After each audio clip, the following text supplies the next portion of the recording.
This video is going to go over chapter 1 from your Stax textbook, which you can find on the Stax website. It is the chemistry Abby's first book. So I would suggest going into that website and pulling up that book because you'll need to refer to it during this video. And you don't need an account to view the book, although I do recommend you make an account, especially if you're in Chem 151, because if you're in Chem 151, you'll be using this book throughout the whole semester. If you're in Chem 200, you'll be using a different textbook after chapter 1, but I always provide a free textbook for chapter 1 just in case there's issues with getting the textbook. So, why do we care about chemistry? Chemistry is the study of matter, which matters anything that has mass and takes up space, whether we can see it or not, like gases matter, for example. So chemistry goes into all the things you wear, which is material science, like the moisture wicking stuff that athletes wear. Chemistry tells us how to work safely in environments such as work and school. Chemical hygienists and chemists used to have a very low life expectancy because of the types of chemicals they were exposed to without safety precautions. So chemistry was a way of showing us how we need to be safe in those types of environments. And my personal favorites, always going to relate to pharmaceutical science. Chemistry tells us how to make drugs, the good kind that help you.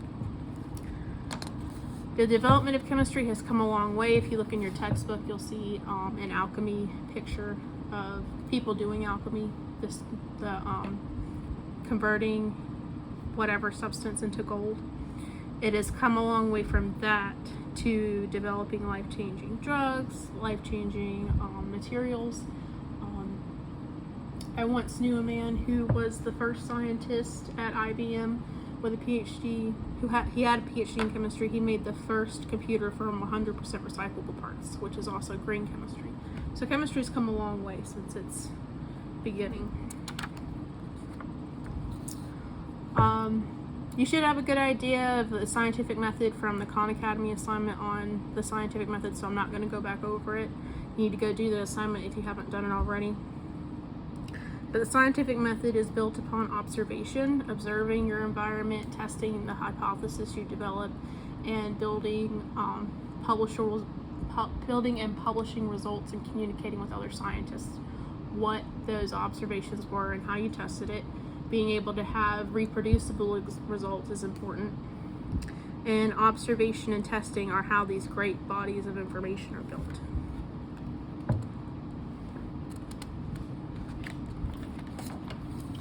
So I want you to look in your book and in your own words write out these definitions.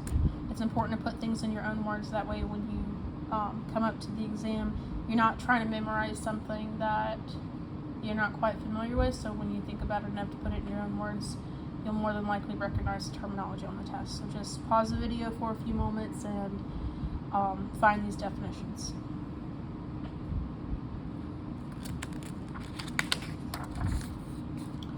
So a hypothesis is a tentative explanation. It's a question that you ask based upon an observation to figure out why. A theory is well-substantiated or well-tested explanation. So a theory tells us why things happen, why certain observations happen.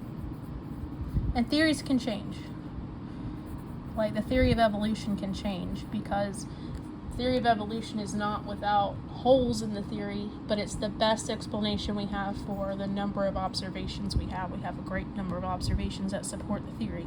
But if something came along and disproved that, then the theory can change. A law summarizes experimental observation and tells us what happens, but not necessarily why it happens.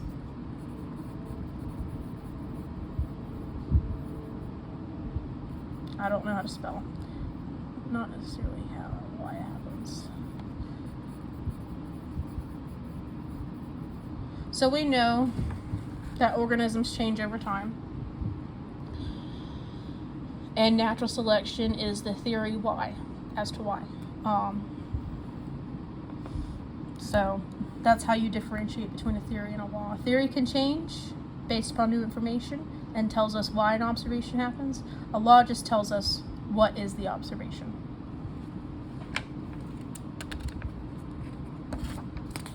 Now I'd like you to pause the video again, go into your book, and look at the different definitions, and again put it in your own words. If your definitions came up something like these, then you're on the right track. It's pretty straightforward. Macroscopic can be seen with the naked eye, such as water in a lake, right?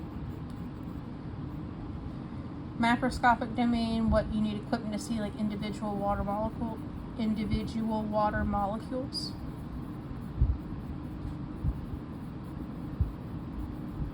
Okay. Symbolic domain is specialized language to explain concepts. So if you had hydrogen from the periodic table, right? So this symbol is specialized language that we've created to explain an idea, to the idea of hydrogen. Okay? And keep your book open because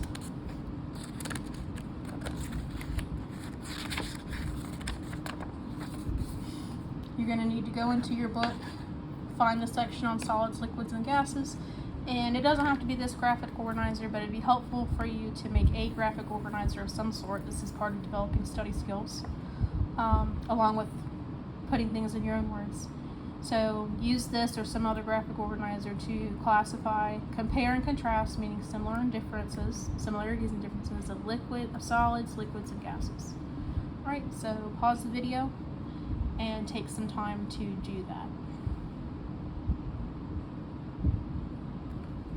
If your Venn diagram looks, or a graphic organizer looks something like this, then you're on the right track.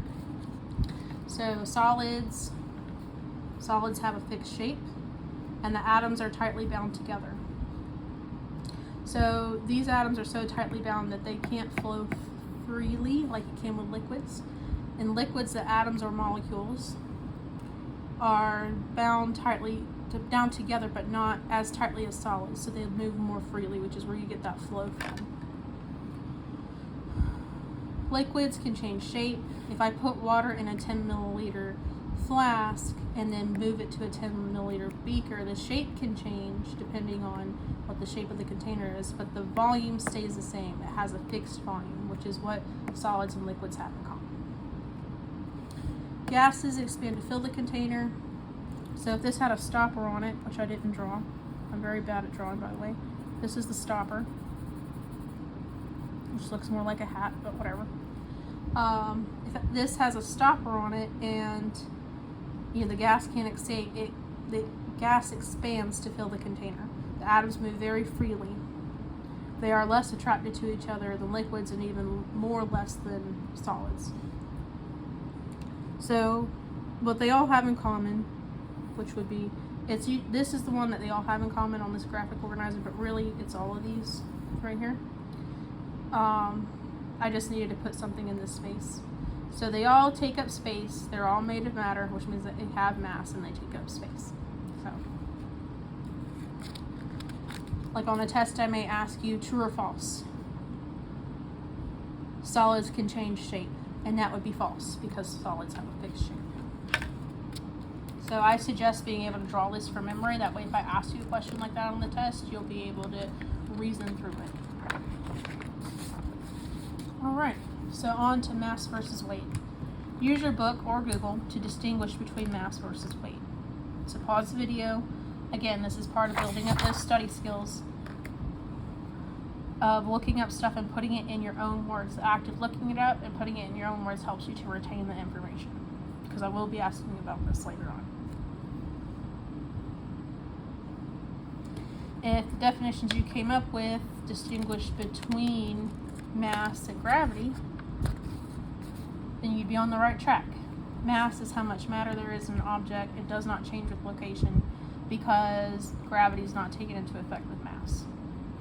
Weight, it depends on how much gravity pulls on the object. Weight can change with location. Generally on the Earth, like, the force of gravity is 9.8 meters per second squared. But depending on your height and location, it can differ very, very, very slightly. The biggest difference is when you get off Earth, right? But the weight can change depending upon your location. So we're going to do a fun little exercise. Again, pause the video. But figure out what 100 pounds is in kilograms. So convert this to kilograms. You can just use your you can just ask Google what is 100 pounds in kilograms, and it'll tell you. And based upon the definition that we just did, I want you to finish this chart. What is 100 pounds on Mars, Venus, Mercury, Saturn, or Earth's moon? Whatever number you get here, what number would it be on Mars, Venus, Mercury, Saturn, and Earth's moon? So take some time to pause and try this before you get to the answer. If you get it wrong, that's fine. This is the time to get it wrong for free. So it's important to try it first before you flip to the answer, because then you can kind of figure out where your gaps in understanding are, and that helps you to study better for your exams.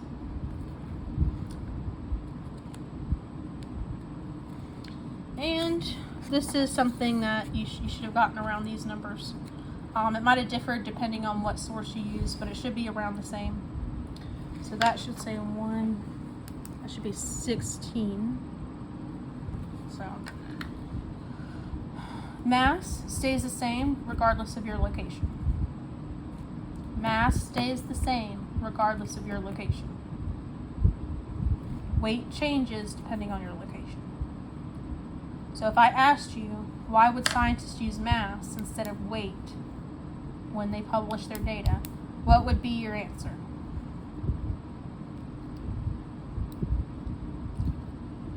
It would be that mass does not change, so it provides a level of consistency. Okay? Classifying matter. Elements versus molecules versus compounds. Element, you only have one type of atom. In other words, if I'm talking about one element, one example could be oxygen, nitrogen, carbon. Organic chemistry, in general, always talks about carbon, so that is the main element they study in organic chemistry. A molecule is a group of two or more atoms. They can be the same atom or different atoms. So if I had O2, that's a molecule. If I had H2O, that's also a molecule.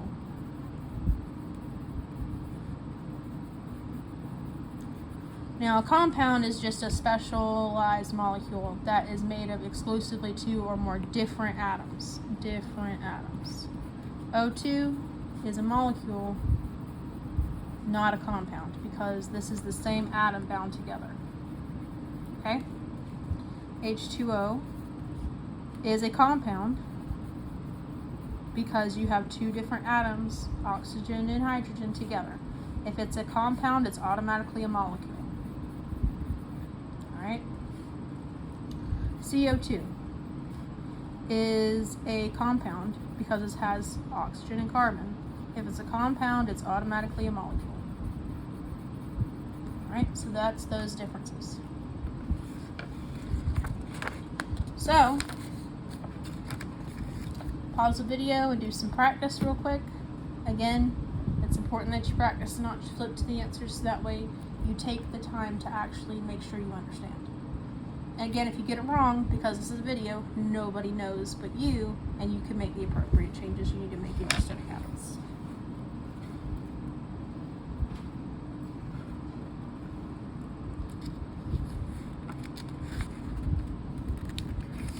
Alright.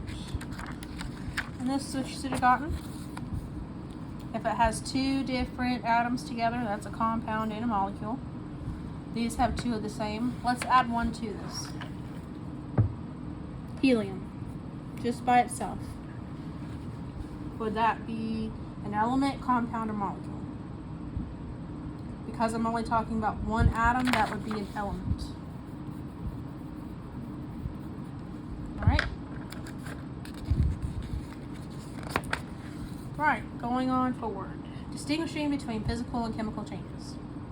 The main question you want to ask yourself is, after the change happens, is it still the original substance? And I'll walk you through an example. If I burned wood, right, my end product are the ashes. Are ashes the same as wood? No. So that's a chemical change. If I chopped that wood, is chopped wood still wood after you chop it up? Yes, it is. That's a physical change. If I find rust, right, can I take those flakes of rust and change it back into what it originally was? No, I cannot. So rust is a chemical change, or even the lack of being able to rust. That's also like a chemical property. So we're going to practice a little bit. So again, pause the video, practice. Is it a physical or chemical change?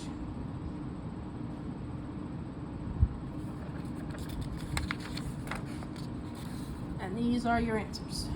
Dissolving sugar in tea is kind of tricky because you don't see the sugar anymore, but it's still sugar and the tea is still tea. And technically you can get back to your original products because you can evaporate the tea to get the sugar back. Rust, as I said before, is chemical. You cannot change rust back into the original substance. Burning wood, as I said, chemical. The wood is no longer wood but ash. Boiling water. Any phase change is a physical change. Any phase change is a physical change. I will test you on this. This is what trips up some students. Any phase change is a physical change, because water, when it melts from ice to liquid, is still water. Okay?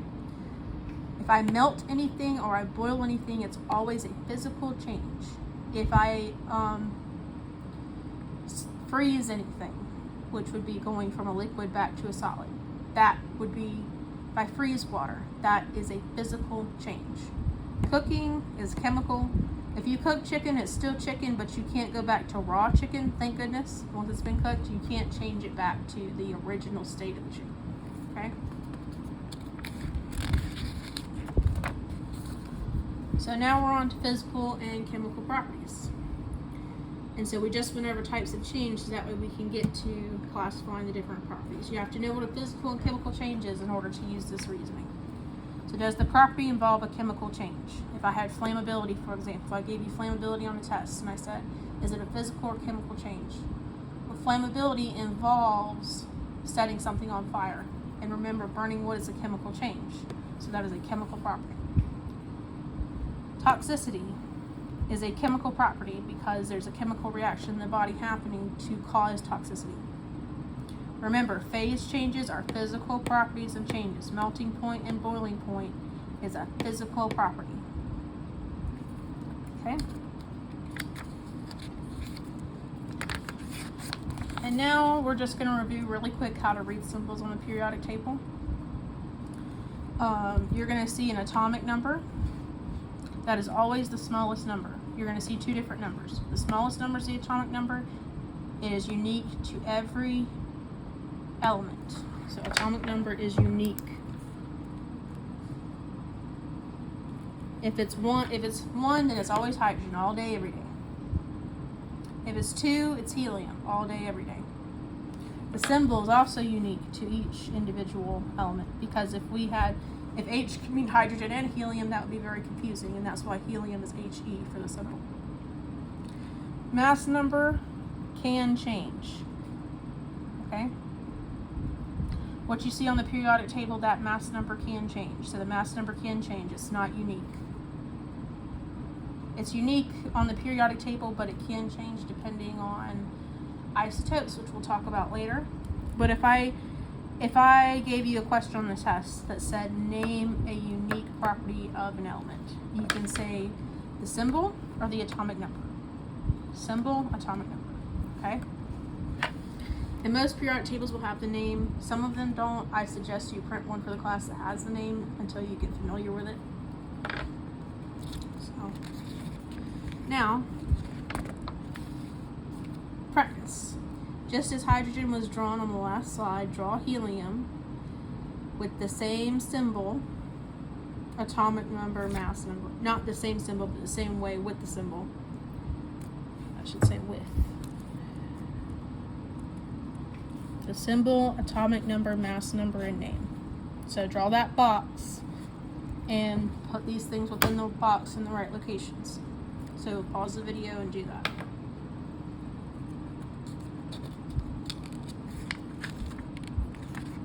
And this should be about what you get for your answer. It's probably going to look nicer than this, but I should say grams. But that is the end for part 1, for chapter 1, lecture 1. So just go through this. Make sure you go through odd numbers in the book, so that way you can get some practice. The odd numbers you have the answers to already. And I will see you for lecture 2.